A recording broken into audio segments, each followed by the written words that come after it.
And now, you're tuned in to All Factors Considered. Here are your hosts, Derick G and AJ. What's going on, folks? Welcome back to another episode of All Factors Considered. We're breaking down UFC 261 in what really appeared to me to be a historic night of fights. We had 5 fights on the main card. We had 5 knockouts or TKOs. We had history repeating itself with Chris Weidman, the All-American, suffering a very Anderson Silva-esque leg break, trying to throw the very first calf kick of the night against Uriah Hall. And we heard and still, we heard and new. We got a lot of stuff to cover today, folks, so we gonna get into it. But you know I can't do it without my co-host, AJ. AJ, man, what's going on, brother? Nice to see you. Nice to break down some fights with you again. Yeah, man. Happy to be here, Derick, and thank you so much. But I gotta switch it up a little bit, man. I got a question for you this time. Please.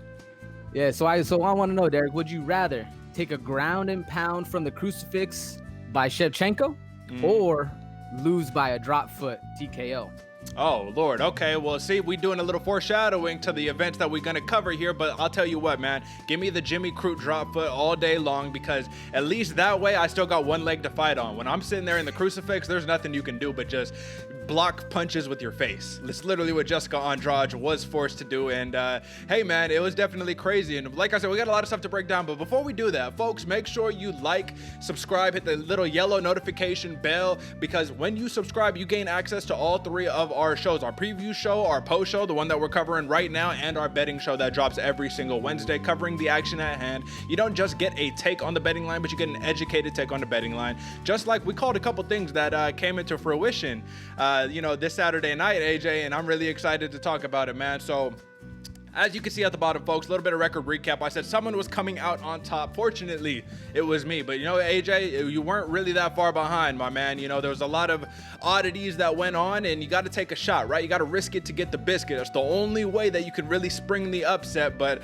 hey, man, let's talk about it. Let's get straight into it, and let's assess a little bit of damage, AJ. So as you can see, I'm going to start the clock. But, folks, if you're listening, what I'm going to do here is I got a couple images up on the screen, and I'm just going to verbally describe them to you, and I'm going to ask AJ for his take. Folks, if you're watching clearly, you can see an image up on the board. So AJ, what I have up on the screen right now is Kamaru Usman against his last 4 opponents, and just the look of victory on his face over the last 4 opponents. Give me your reaction. What does this picture speak to you? What does it say to you? Man, an underrated dominator. That's what it says to me. And coming from somebody who has legitimately been underestimating and underrating Kamaru Usman for decades now, is what it feels like. Man, this is the growth that we've seen Kamaru go through from not only dominating T. Wood, one of our favorite fighters, but the growth from there, man, and the level gap he's put in between him and the rest of the division is absolutely insane, man. And that's what these 4 speak to me exactly. You could even see, T. Wood from the my far left, still a little conscious, still on the ground. Colby Covington still conscious. Gilbert Burns just defeated, they're still conscious, but just absolutely crushed. And then, man, to knock out Masvidal like that is something absolutely incredible. Looks like the street Jesus just got baptized, man. So yeah, folks, listen, Kamaru Usman domination, and we're gonna talk more about it in a second. But I want to read this next statement. So we got a statement from the champ, or the former champ, ex-champ. We heard and knew on this one, but this is Weili Zhang, and she just did this Instagram post following her defeat against Rose Namajunas, and it goes as such. She says, "I want to congratulate Rose on her victory. She bounced back from her defeat. I believe I'll also come back, only beat a great champion to become a legend, and beat a legend, I will become a new me. Before, my goal was to win the UFC championship, but today I have a higher goal than that. Thank you. It's normal to lose and win. That's the UFC. Andrade, Joanna, Rose have all lost, and they all come back and try again. I have deepened my understanding of UFC today, so believe I can come back. Hopefully, the UFC will rematch, or will schedule a rematch soon." Weili Zhang, or Zhang Weili, excuse me. I don't think that rematch will be coming, but we're going to be talking about that a little bit in the future. But AJ, give me your take on that, man. Very humble in her win, very humble in her defeat, and it looks like Weili Zhang is going to come back with a vengeance, man. I think this loss is probably going to be one of the best things to happen to her and her career. Give me your take on the statement from the former champ.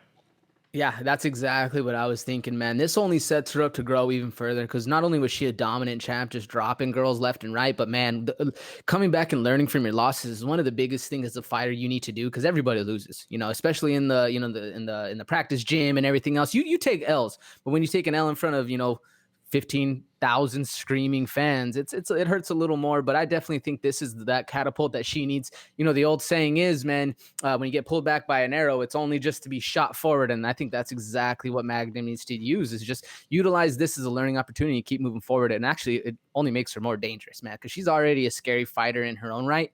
But this is going to be something to see, that she's now has tasted a little bit of defeat and knows she can't be as reckless as she was, and she's not untouchable. And it's only makes, we've seen it with Kamaru Usman, where he's grown so much. Now it's time for Weili to also do the same thing and grow.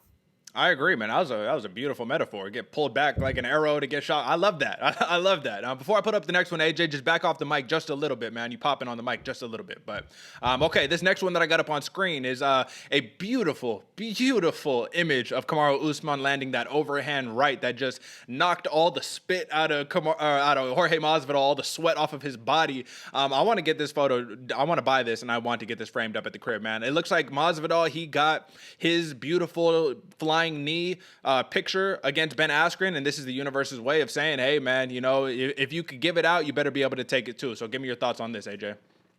That's when you said the baptism of street Jesus, this is exactly it. We've seen so much water fly off of this dude's head with sweat and spit and everything. It reminded me of those classic, like even the video games where you hit him with a good hook and you see just the sweat go everywhere. Yeah, this was that, man. This was that in real time. And not only that, like, it shook his head. This shot from Kamaru Usman would have put out a small horse. Okay, first off. Like, legitimately. So there's no way anybody's standing through that shot. And the fact that Masvidal was up a couple minutes later and like coherent, it just shows to how tough that man is. But like, this is just greatness in a shot, man. I don't even know what to say besides look at that picture. Like, holy shit, man. I agree, man. And at the end of the day, this dude came up street fighting, man, literally backyard brawling. So come on, this is nothing new to the street Jesus, but this is the first time he has been knocked out like that. You know, not the first time he's been knocked out, but like that. Ooh, that was rough. This next one that I got up on screen is the moment where Rose Namajunas, Thug Rose, lands just the quick high head kick, left leg high head kick on Weili Zhang to spring the upset, man, and get the and new raised on this one. Give me your thoughts on this one, AJ. One of my least favorite memories from my time, sparring it up in kickboxing, karate, all that jazz, is getting caught with a front roundhouse kick to the chin. Just because it hurts, man, you go down. There's not really much you can do taking a baseball bat to your face. And this is exactly what Thug Rose hit. Not many people can get caught with a switch front roundhouse, but that was beautiful, man. That was like her striking and like the whole lead up to it, man. It was fluid. My neighbors called the cops. Like, I was screaming. It was crazy, man. It was a lot of fun, man. This was one of those moments that not only you could feel the emotion in it. Obviously, Joe Rogan was crying, man, but that you could feel it from miles and miles away through a TV screen. It was incredible. I was happy to see it as a Thug Rose fan, man. Yeah, man. When you saw Rose shaking, trembling when the belt got put around her, I started choking up a little bit, man, because I was just like, that's the culmination of someone's life work. That's someone losing the greatest accomplishment they'd ever gained and then finally reclaiming it, becoming the first UFC women's fighter in history to lose the belt and regain it in the same weight class, man. So that was definitely a beautiful moment, man. Poetry in motion right there.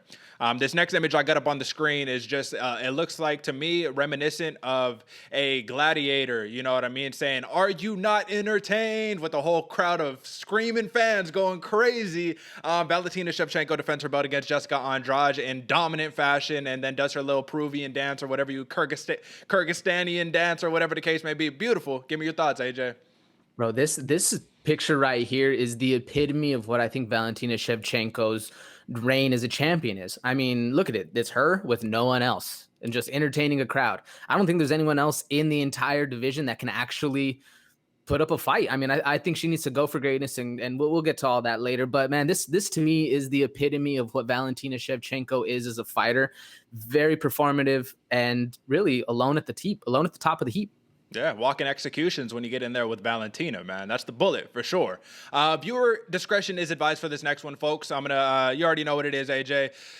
Chris Weidman, the All-American, he throws one of the nastiest leg kicks I've seen in a while, not because of its impact on Uriah Hall, but the impact on Chris Weidman himself. He snaps his leg right there on his shin. Very reminiscent to Anderson Silva. Give me your thoughts, AJ.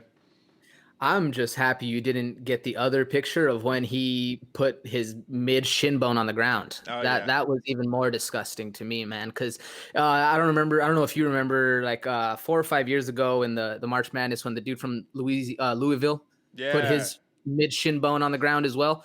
And there's just some of the most disgusting breaks you can see, and it's we were joking around about it and saying, cosmic karma, Yeah. but or universal karma. But man, that's you hate to see it, and it's just absolutely disgusting. It's so disgusting that I had to get the video of it when it was happening, because it's one of those things you don't want to watch, but you almost have to, because Yeah. man, it hurts. It's like watching a train wreck, right, man? And listen, this one transcends the sport, right? This transcends MMA. We just hope that Chris Weidman is able to get healthy and be able to resume just a normal life, because when you break your leg in half like that, straight at the shin bone, kicking another grown man who goes shin to shin, listen, man, that's why you condition the legs, and that's why you practice Muay Thai, the art of 8 limbs, man, because you think you can throw kicks without conditioning those calves, and that's what happens. But listen, just a very tough break, no pun intended, and we wish the best, to the All-American Chris Weidman. I know, poorly timed joke.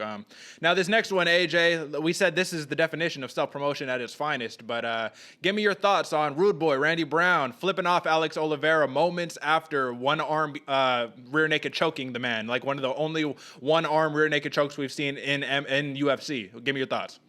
It was dominant, man. He dominated Alex Oliveira when I don't think many people gave Rude Boy Brown a shot. Like I was looking at this thing on Verdict and we didn't even talk about it. And I was like, God damn, like we completely let this one go by. This one's going to be a scrap. Yeah. And sure enough, it was. And I think this is like you said, the ultimate self-promotion, because not many people knew what was going on.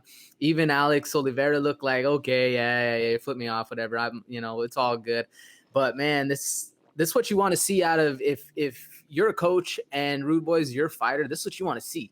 Not only did he put it to him and actually, get the finish, put it to him in a very vicious way, but then after, he's still hyped, bro. You still got that fight. He still got that dog. That's what you want to see, and it made me excited. Like I said, I want to go watch the stream now.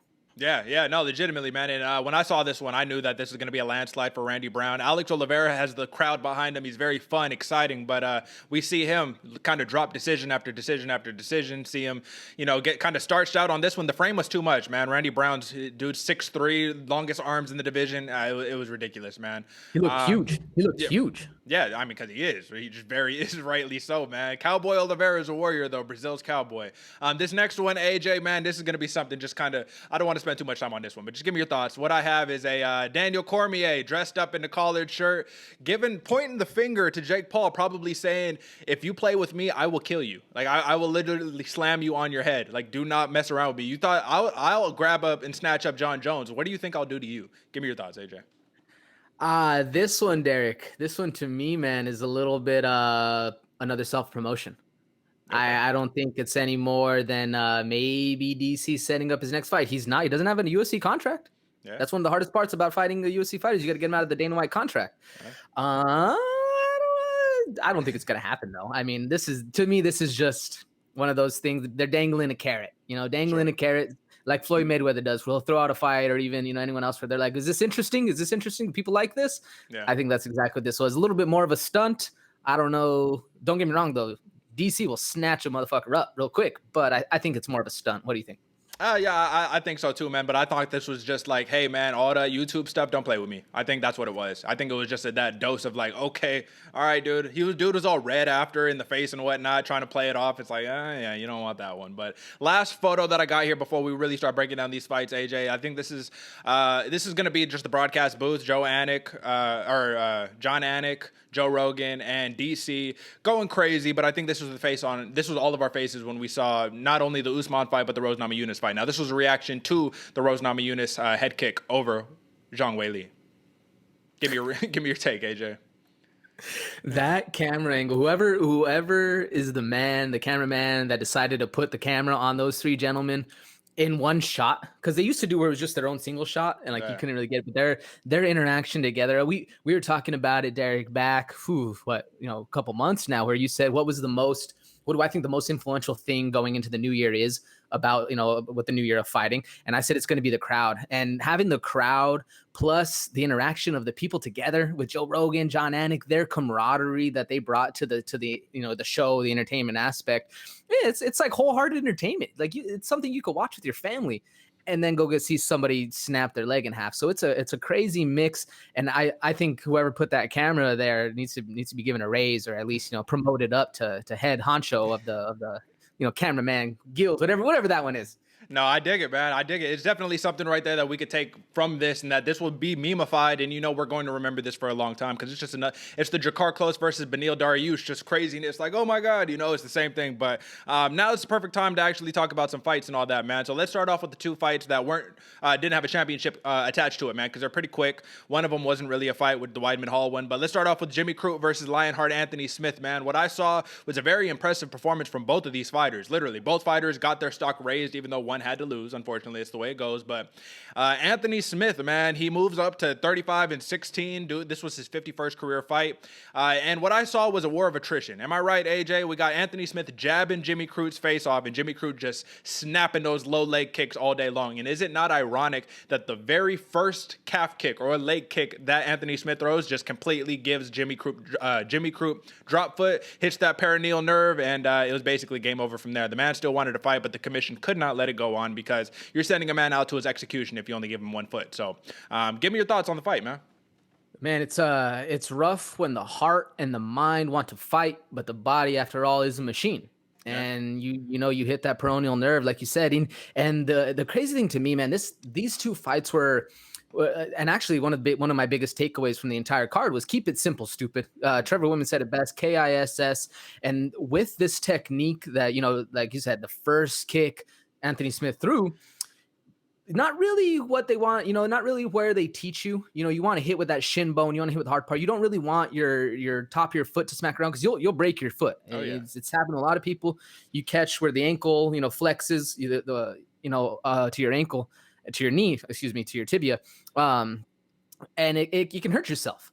But we saw with how Smith was able to wrap around the top of his foot and hit both the tibial nerve and the peroneal nerve, and literally not only give Jimmy Crute drop foot, but also make his leg like what's the word I'm looking for? Like seize up, where he was in a 90-degree bend basically the whole time while he was trying to wrestle. And then he had the drop foot on top of it, made for just the craziest like sprawling. You could even see at some points after he took down Smith, and then Smith got up, and then he reshot on him. He reshot on him with 1 foot firmly planted flat, and the other foot with a 4 foot down. It was crazy, and he was still able to spring off of that. It just showed how much of a heart Jimmy Crute has, and I hope they give him the rematch, because this was a scrap, bro. I don't think that they're going to see a rematch on this one. The reason why is simply because, this is the Chito Vera versus Sean O'Malley. You know what I mean? It's like technically disabling their movement and their mobility is part of the game, and it is what it is. You want to kick with the kicker, right? That's the famous words of Chito Vera. But I will just say, Jimmy Crute being able to land, I believe it wasn't just one, but it was 2 takedowns on Anthony Smith after getting drop foot, was impressive, because to me that says you have an indomitable will. You have the will of somebody who is like championship material. And Anthony Smith said it himself. Anthony Smith, he put up a little Instagram post, and I was going to read it, but I was like, it wasn't really that important. But ultimately he says, I wish I was half the man you are right now at your age, because obviously there's a big age discrepancy. It's about 10 years in age difference. But yeah, Anthony Smith showed a lot of love to Jim Crute and was all like, man, hold your head high, keep your chest puffed out, be tough and all that, because listen, man, you're gonna be killing some dudes out there. And that dude showed it. He just those Australians, man, those Aussies are tough. And I don't even want to misspeak right there, because he's either from Australia or New Zealand. I truly don't want to misspeak. He's from Australia, I'm pretty sure. Well, at least he fights out of Australia. Yeah, he came out of that. One of the things I was looking at, Derek, when that even when it's from somebody who has suffered a leg injury, that the one thing you do is like you try to fake it. You try to man up. And we even saw Jimmy Crute doing the same thing, where he's beating his chest as the doctor is trying to do that. Man, that spoke to me about his heart, man. This dude's heart is second to none. And the fact that he was still like dropping while beating his chest, trying to tell the doctor, like, no, let's fight. Like, bro, that right there made me a big fan of Jimmy Crute. That's what you want to see, man. Yeah, that was actually the worst part about it for me. It wasn't the initial just kind of like, oh, he can't use his leg. It was that he kept stepping down, putting full weight. This is a 200. He weighs in at 205. He's probably in there at 215, 220. This man is putting his full weight on an ankle and just spraining his ankle time after time after time after time. And now he probably has, I haven't seen the diagnosis yet because I don't think it's out there, but I think he's going to have actual knee injury after this, like ankle and knee injury after this. So it's a rough one for Jimmy Crute, but he's got a bright future ahead in terms of Anthony Lionheart Smith, man. We saw in 2 of these fights, a win is a win, I guess. And we'll talk about Marvin Vettori later, man. It's a reoccurring theme on here, but I guess a win is a win these days. And let's move on to the next one, man, because it was a win. I don't know what else to say about it, right? Impressive performance by both fighters. Now, this one, even quicker, even shorter, AJ, and we just knocked this one out. Uriah Hall gets the win, becomes the first fighter in UFC history to win a contest without throwing a single strike, which is actually pretty incredible if you really think about it, right? So, I don't know how this fight would have played out because that big calf kick from Weidman off the bat was not what I was expecting. But at the end of the day, Dana White has even said, he was like, this is weird, the weirdest circumstances ever, but I guess a win is a win for Hall, and we want to get him matched up here pretty soon. Is there anything do you have anything to say on this, AJ? In terms of the calf kick, we talked about it a little bit earlier. Anything else about that broken leg? I wrote down one note, and it's just fuck. Because I am flabbergasted.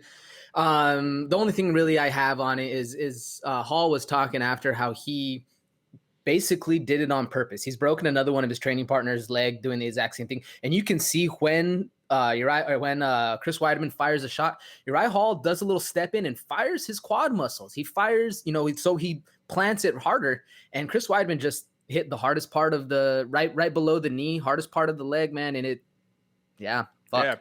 Yeah. Fuck is a great way of looking at this, man, because nobody wants to see it happen. But I just feel bad for Uriah Hall here, man. First off, he gets the win against Anderson Silva, the TKO round 4 against Anderson Silva, which was very impressive. But he caught a lot of flack for that performance. Myself included. I think that he didn't let his hands go. It's the recurring story with Uriah Hall. But at the end of the day, Chris Weidman, this was deeply personal because we talked about it about 10 years ago at Ring of Combat.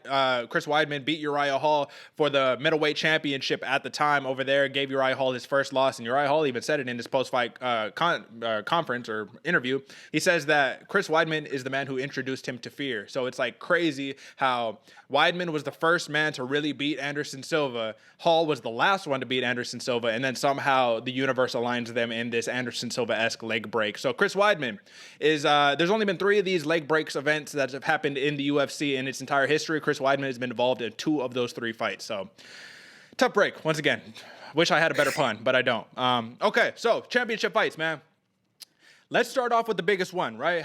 Why don't we? Why don't we start off with Usman versus Masvidal, number 2, man, the Nigerian Nightmare. As we said before, Baptizes Street Jesus via second round knockout. Not a TKO, but a knockout. AJ, I have to give you my first impression straight off the bat. My first impression was this. Jorge Masvidal truly did come in prepared. That camp was very necessary or super necessary, as Jorge Masvidal likes to say, right? But the reason why is because he came out throwing that calf kick, inside, outside calf kick, inside, outside, hands low, getting ready. If you try to shoot on me, I'll be ready, buddy. Don't play.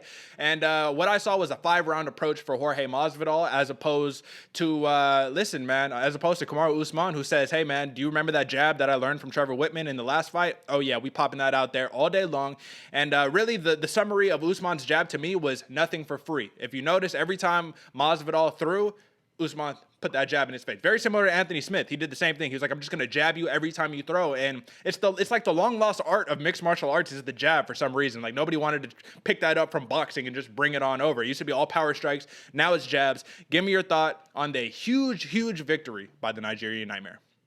Man, I have to agree with you first off about the Masvidal camp. I don't know if necessarily it wasn't needed for his skill level, but that cardio was something else. He going in there with a 5-round approach, and even after Usman took him down, Masvidal got up, and Usman looked a little labored. He started throwing those big looping hooks, got a little frustrated, and that right there to me was what I wanted to see. I wanted to see Usman get a little frustrated, not have the control aspect he want, and make it a 5-round dogfight. But man, literally all I have for my notes on the second round is my jaw was left on the floor with Masvidal.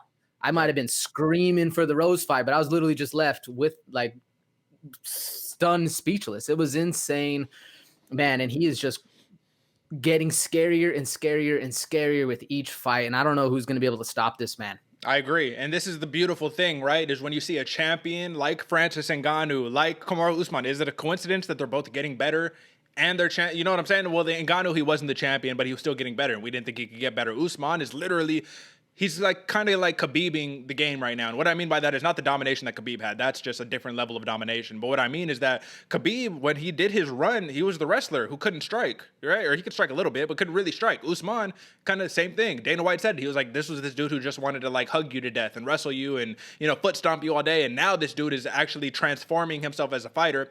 However, AJ, I do have to say this. Part of one of the fears that I had of this fight was that Kamaru Usman would fall in love with his hands too much.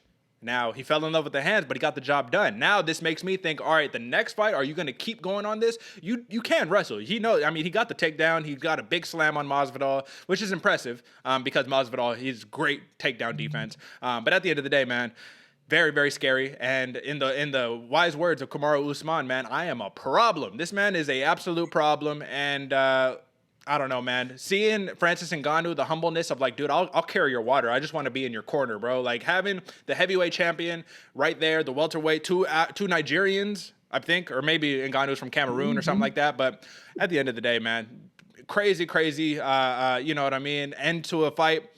And I told you, AJ, because I want you to give me your last take, and then we'll move on to the next championship fight. I said Kamaru Usman had to do something definitive to really just put Masvidal away, to say that's it. No more Street Jesus, no more tough guy, no more Scarface.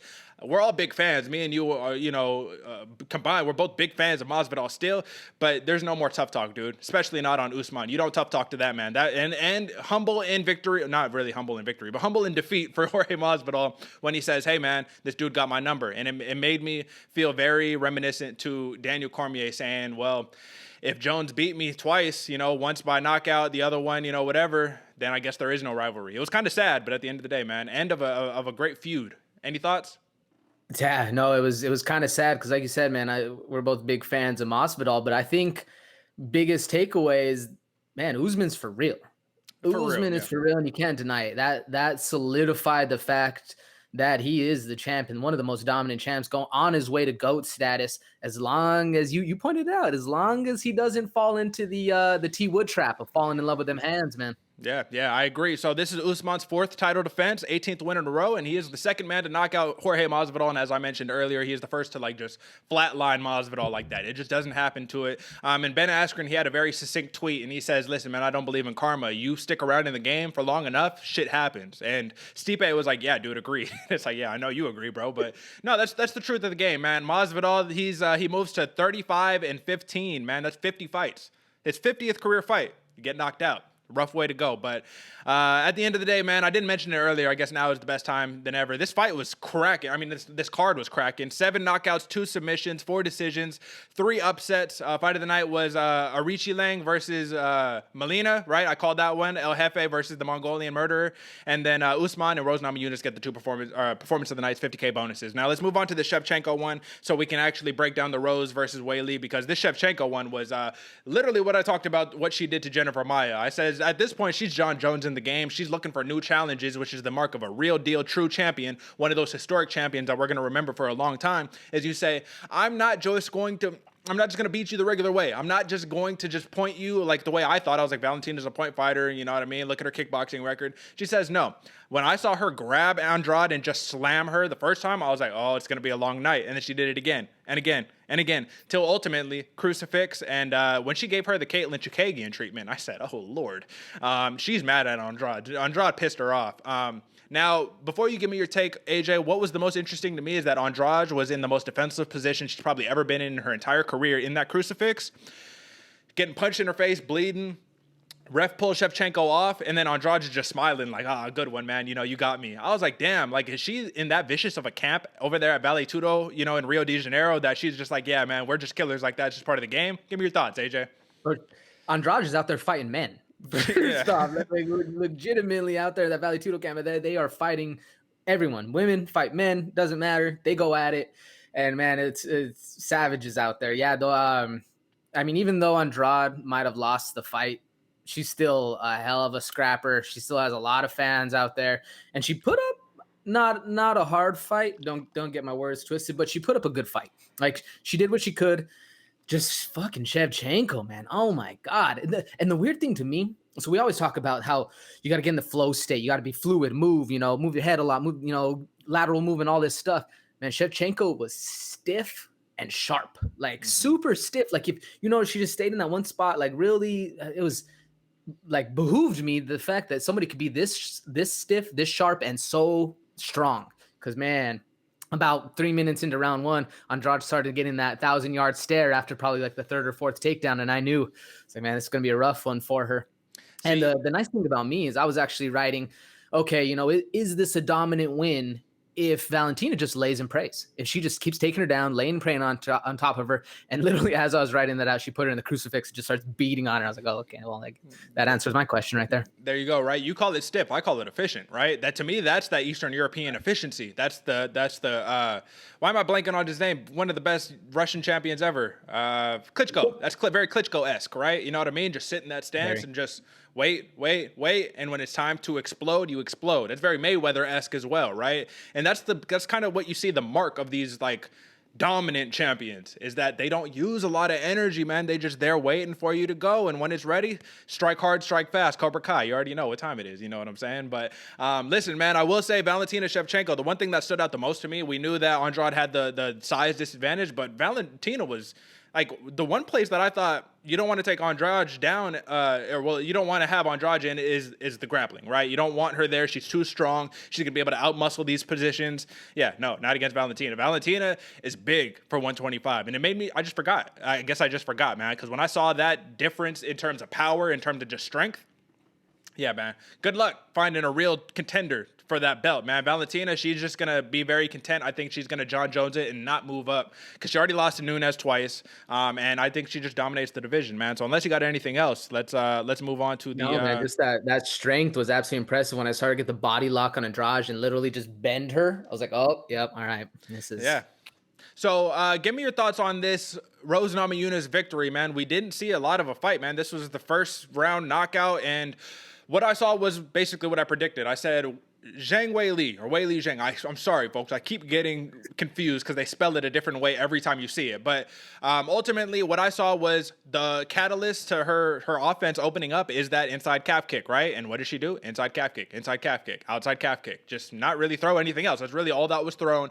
And I'm going to do a little bit of a breakdown. I might post up a little clip or whatever, AJ. But you know what was crazy is that I'm pretty sure Rose threw no leg kicks. Let me see. I got the numbers in front of me right now. Yeah. Rose threw 0 leg kicks, right? And this is what's craziest to me, because Zhang Weili, when she gets knocked out, right, you know what she's predicting? She's predicting a calf kick. When Rose goes up for the head kick, she's predicting a calf kick, and she moves her leg out the way. And it's just one of those, it reminds me, do I play UFC 4 on, PlayStation and shit? And like, I do that sometimes where like, cause you could spam the legs or you can go up high, and I'll be thinking, oh, they're hitting me with the legs. And that's what people do. They're like, oh, you're worried about the legs, I'm gonna go up high now. And that, it just reminded me of the video game. I was just like, damn, like that was a picture perfect knockout, just caught her slipping. Why? Did she anticipate the low leg kick when Rose threw absolutely none? I don't know. Was it a feint? I didn't really see a feint there. But at the end of the day, man, Rose Namajunas with the lateral movement and the in and out, I think that's just what it was, man. She didn't even throw the head kick hard. She just kind of put it up there, placed it on her jaw, and like you said, a baseball bat to the face, man. There's not much you can do about that. She pounced on her, and listen, man, two observations before you give me your take. First, I've never seen Zhang Weili. I've never seen her that mad before. After that stoppage, when she woke up and she didn't know what the hell happened, she was pissed, man. And I also think going into the fight, you got Rose Namajunas talking about, I'm the best. That was crazy. But Zhang Weili, she's just sitting here with throwing the heart and like, yeah, China. And she's getting booed out the building. And I think she was a little confused to be like, why? I'm the champion. Why are you booing me? I'm nice, right? You guys like me, right? Not in America, not in Florida especially, you know what I'm saying? So give me some thoughts on the fight, man.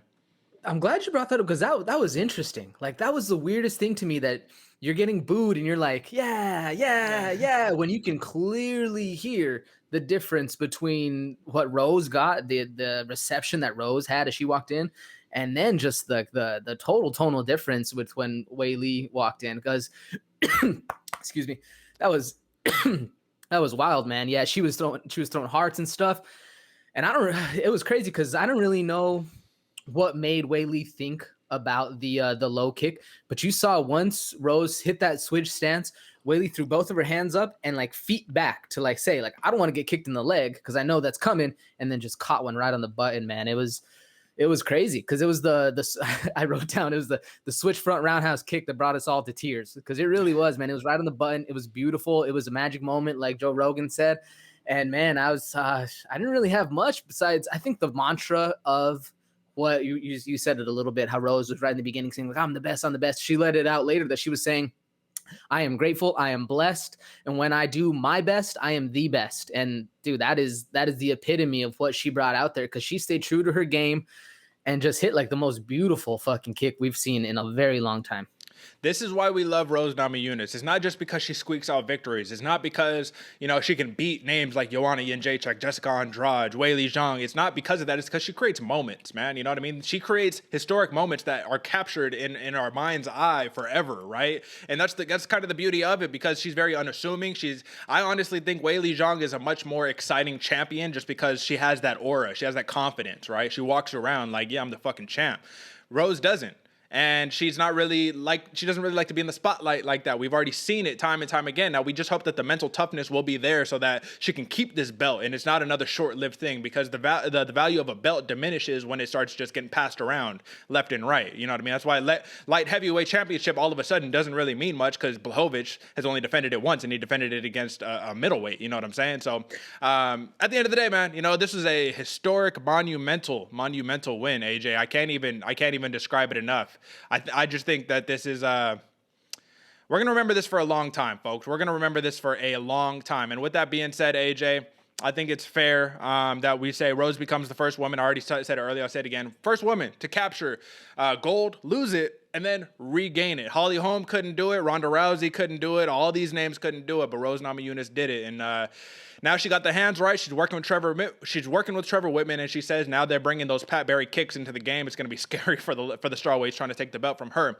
But AJ, man, we got 15 minutes left. Let's keep it pushing. Let's go quick on these ones in terms of some matchmaking because I want to talk about the word on the street a little bit. So what we're going to do here is I'll just call out the name. You give me your pick for who they should fight next. A lot of these are pretty simple, but let's just go one on these ones. So Kamaru Usman moves to 19-1, 18-fight win streak. The next fight seems very logical. It seems like there's only one answer because Dana White already said who's next, which is Colby Covington. Do you think Colby Covington will give a better rematch to Kamaru Usman than Jorge Masvidal did? No. Okay, give me why. Why? No, man. Usman already broke Covington's jaw. And there's some back and forth. That might not have happened or whatever, but man, Usman is just growing leaps and bounds, and I just see him getting more and more to that GSP level. I really don't think obviously the match is Covington, but I don't think it's going to be anywhere close. Yeah, I hear you. Usman says at this point, man, he's just lapping everybody with a vengeance at this point. Colby Covington, he's the number one contender, 16-2 on a one-fight win streak, and if Usman just thoroughly defeats the man, he's cleaned out the division. Now we got Valentina Shevchenko, Amanda Nunes, and Kamaru Usman who just cleaned out their division. There's no one left. So that one is pretty simple. Now this next one, Rose Namajunas, this is a little more complicated, and I have to ask you before we go off on who's the most likely. What are the odds? What are the odds, AJ, that we see Namajunas versus Jędrzejczyk number 3? Is that even possible? I would love to see it, and I don't know why, but I just think they're two of my favorite fighters, but there's no need for a trilogy at all. Give me your thoughts. There's not a need for a trilogy, but who else? Besides the Weili Zhang rematch, or Zhang Weili, excuse me, the rematch, that's who I have.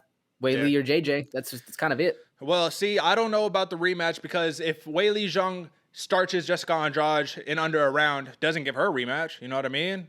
Zhang, she defended her belt, once against Joanna Jędrzejczyk? He wasn't really a dominant champion. So I think the winner of Yan Xiaonan, who is the number 3 contender in the division, and Carla Esparza, which is taking place on May 22nd, which will actually be our UFC Fight Night 188. So that'll be, if it's in Vegas, it'll be like Vegas 26 or 27 or whatever. 11-fight win streak for Xiaonan, 5-0 in the UFC, and a 4-fight win streak for Esparza, man. What do you think about that?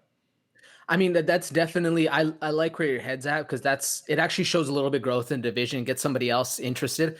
Yeah. I just think JJ is too deep in the pockets that everyone wants to see her fight, man. I mean, she said it. She said, Sean Shelby, I'm back. What's up? Let's make it happen. And you know she's going to say, I'm not fighting anybody unless it's for the title, because that's just how J check goes down. So it'll be interesting. I'll see how it goes. You know what I mean? I still don't think Zhang deserves a rematch personally.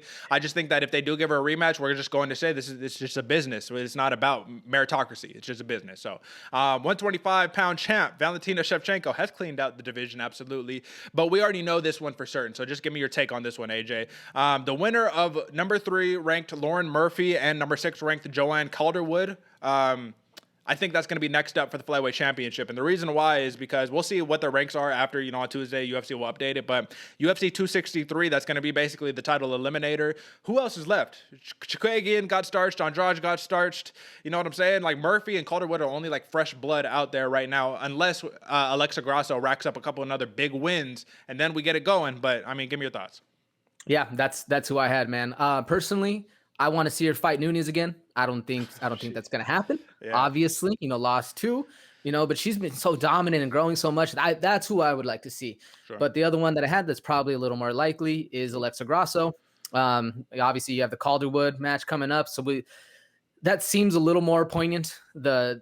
The winner of the 2, but man, if I had to go someone out of left field, I'd say Alexa Grasso, get a couple more wins in her belt. We'll see what's up. Yeah, I think she needs 1 or 2 big wins. You know what I mean? Macy Barber was cool, but why would you get a title shot after beating Macy Barber? You know what I mean? But so Uriah Hall, this is the weird one, right? Hopefully he gets matched up very quickly, quick turnaround, because this dude didn't throw a single punch. You know how you get a show bonus and a win bonus for not throwing? All you had to do is check a kick, 1 kick. That's it. Hey, but it is what it is. He moves to 17-9, 4-fight win streak now. I think he moves up to about number 7. He was number 9. Chris Weidman was behind him in the rankings. Excuse me. This is what makes the most sense to me, AJ. These are the 2 guys that I wanted to see fight Marvin Vettori before Marvin Vettori gets the title shot. But apparently Marvin Vettori just, walks his way to the title after beating fucking Kevin Holland. It makes no sense. Anyways, number 5, Derek Brunson, or number 2, Paulo Costa. Brunson makes the most sense because he's on a 4-fight win streak, so they can match win streaks. And he's got a more impressive record at 22-7. But Paulo Costa's there too. Give me your thoughts. Those are both rematches, if I'm not mistaken. I'm pretty sure. But I'm pretty sure he's lost. Hall has lost to both. First to Brunson, then to Costa. So if we're not going to give him a rematch, because I actually want to see the Hall Costa rematch. I think that'd be a hell of a scrap. Brunson's in my doghouse. I don't want to see Brunson fight ever again. But if we wanted to go to somebody who's a little new, I was thinking Hall versus Till. Man, give Till a shot. Give him somebody. I think Till will put his hands to him. But I think that'd be a good fight. Yeah, I think the only problem is Till with the injury, the collarbone break. You know what I mean? It's just going to be a while till he gets back to tip-top form, right? You know what I mean? Yeah. But all right, lastly, Lionheart Anthony Smith, he gets the win against Jimmy Crute, man. And normally I would go forward and I would put someone in front of him, but I think that a banger of a matchup would be against number 8 Magomed Ankalaev, man. 15-1, 6-fight win streak. What you think about that? I think that's got fight of the night written all over it. That's literally who I have. If you want to go down a little bit, give him Ankalaev. I was thinking maybe Johnny Walker, maybe, but the Ankalaev is a banger of a match because Ankalaev's a dangerous man on the ground and on the feet. Or if we're getting a little crazy, and if Lionheart is moving up in the rankings, give him the winner of Prohaska Reyes. That's next week. It's an early turnaround. Smith's ready to fight.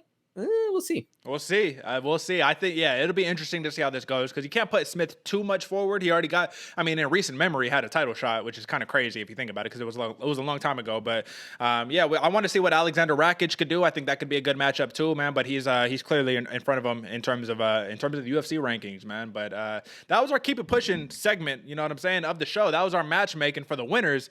Now we got some interesting stuff to talk about on the Word on the Street, AJ. And I just wanted to kind of put this out there because there's a lot of great fights that happened this week, man. Now that we got the fights back, got a lot more stuff to talk about, and I want to start off with PFL, the Professional Fight League, man. On Friday, we saw the featherweights and the lightweights. It was 2 fights each on that card on ESPN 2, actually, not even ESPN Plus. So it was right there, free to watch, folks.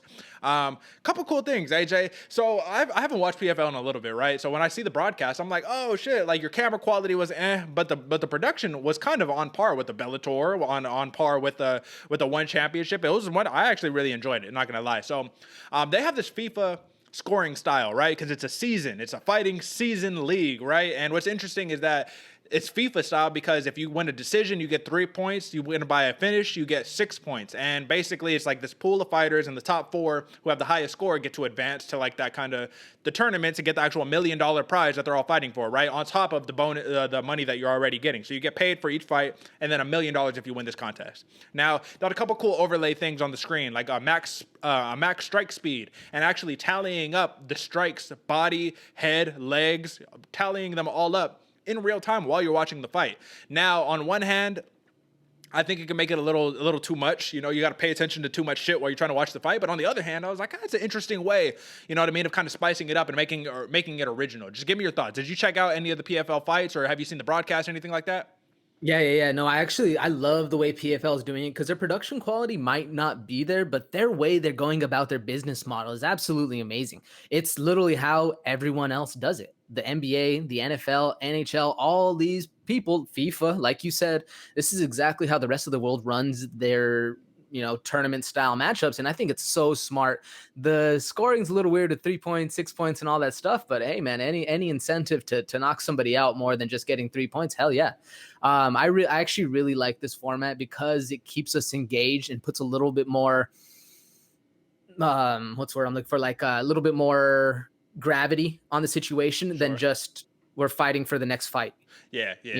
The stakes are higher, right? And like I said, with that whole decision finish point system, it is interesting. The other thing that's interesting too is they have this weird scoring system where it goes by it's called like fighter rating or something like this, and I don't like it. I actually hate it because it doesn't make sense. It's a score from 0 to 100, and then they use that to determine like who won the fight. And I'm like, how about we have a 10-point must system for a reason? Why don't we just keep that thing? If you won the round, you won the round. What is this 98 versus 50 versus, and that brings me straight up to talk about it, right? So the biggest thing that happened in PFL was that 155 pounds, man, the PFL debut of Anthony Showtime Pettis, former UFC champion, against Clay Collard, man.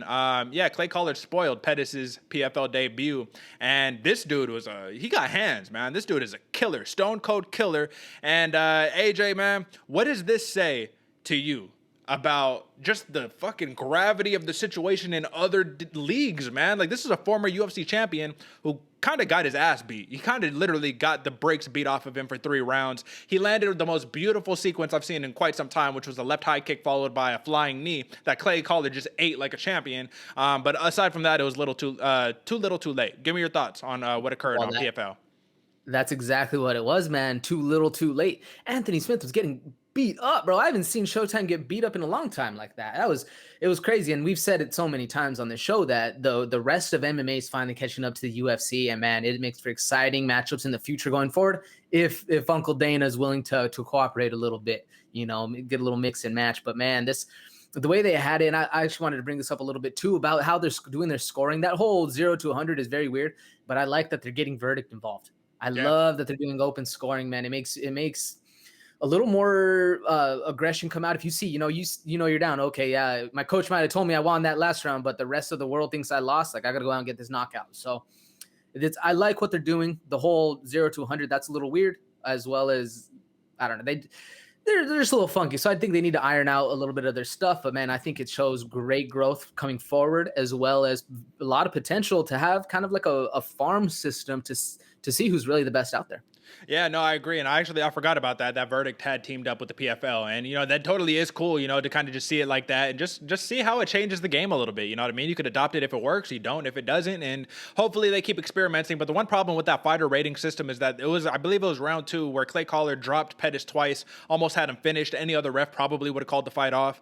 And Pettis did almost nothing. And Collard received almost perfect score of 98 out of 100. And Pettis had like a 54 or something. It's like, why do you get 54 for getting your ass whooped the entire round? That doesn't even make sense. And that's why it's a little counterintuitive and a little weird to me. But at the end of the day, man, like I said, I just like seeing more competition, and I like seeing that a promotion is giving incentive to say have fighters that are in the UFC say, you know what, man, I'm cool with this. I'm going to go to the PFL. I'm going to go here. I'm going to go there. You know what I mean? Start poaching off those fighters, because at the end of the day, UFC is going to have to start making some compromises. And, that actually brings me to another point, AJ, that I wanted to talk about here.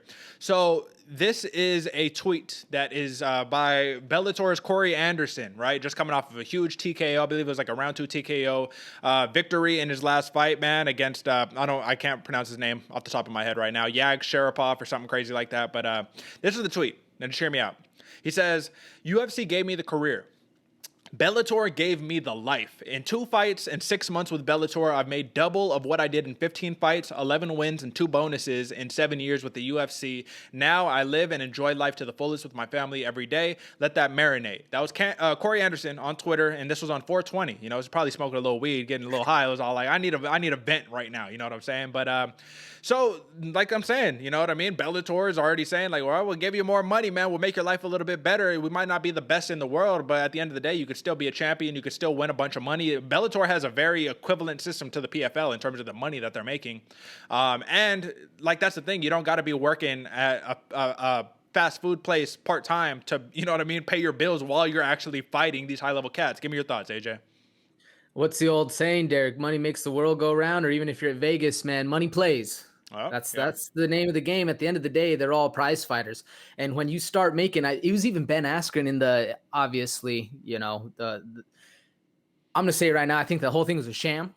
But even with it being a sham, Ben Askren still made triple the money he ever made fighting in the UFC, which is crazy. Obviously, Ben Askren only had like 3 or 4 fights in the UFC, but still, like, you think you're going to get to the pinnacle. Like everybody... Take it as this. If you're playing football since you were 8, you want to go to the NFL. And the NFL is where everybody's making the most money. You don't want to go play in Canada because they're making less. Why is it different in the UFC? You know what I'm saying? They might have the show notoriety and the name and the recognition. But at the end of the day, does recognition pay your bills, keep your family happy, save you from starvation? Nope. Hell no, I don't, man. So yeah, that's what it comes down to, man. These cats coming in here saying, I'll give you the bread that you want, because somehow, some way, PFL, I think that Wiz Khalifa is now like a part owner or something in PFL, but they got money. That's the whole point, is they got money now. Now, give me a flash take on this one, AJ. This is the last thing before we get out of here. I foreshadowed it a little bit earlier, and I'm so, you know, I get so fired up by this. I just want you to give me your take. UFC President Dana White is finally in negotiations for middleweight champion Israel Adesanya to make his next title defense against Marvin Vettori at UFC 263. Adesanya won the first bout via a split decision, and in my opinion, this was not a very good split decision. It was really a unanimous with a bad judge. But just give me your take, man. Rankings mean nothing. This is our proof. Rankings mean nothing, and this was a business decision. Israel Adesanya says, I get what I want. I want to, basically, he wanted to come back in UFC 263 is in June 12th, right? I want to fight in June. Whitaker's not ready in June. All right, well, give me somebody. So give me your take. This just proves that MMA math is the most flawed math we've ever seen, my man. Because yeah, obviously rankings mean nothing. Chael Sonnen says it a lot, that he's like, rankings don't mean shit. I don't even know where to go find the rankings or who does the rankings. And this just kind of proves it, man. It doesn't really matter what's going on except for the guys that are fighting in that ring. You know, sure, you might have a number 4 next to your name, but if you're not fighting for the championship, who cares? So it's crazy. Yeah, man. And, you know, I guess that's the perfect way to wrap us on up, man. I will say, once again, in our last 15 seconds, if you want to go back and watch some fights, folks, watch the prelims that happened. Maybe you missed out on a couple bangers on the prelims, but there are a lot of good ones, man. That Yorichi Lang, apologize. I knew how to say it earlier. Yorichi Lang versus El Jefe Jeffrey Molina was a banger. I'm talking about, this is one of the best fights I've seen in quite some time. It'll be reminiscent to the fight that I think will be very similar, that we'll be watching out for next week at UFC Vegas 25 between Cub Swanson and Gige Chikadze, folks. So we got some bangers on our hands next week. But listen, man, we assessed the damage. We kept it pushing. Gave the word on the street, just about everything, AJ. Where can the good folks find us? Oh, they can find us on Instagram, right? At All Factors Considered, maybe at our website, allfactorsconsidered.com. But at the end of the day, we said in the beginning, man, drop a like, subscribe, hit the little yellow notification bell, and then tune in on Wednesday for our betting show for UFC Vegas 25, and most importantly on Friday, where we're breaking it all down. I'm not going to sit here and brag, but a couple things that we said came to fruition, man. That Namajunas pick came to fruition, right? Nobody expected Chris Weidman breaking his leg on there, man. But listen, you know that this is the information you need for an educated take in the fight game, folks. So, AJ, man, pleasure and honor breaking it down with you as always, brother. But I think that's it for us this time, man. So until next time, folks, peace.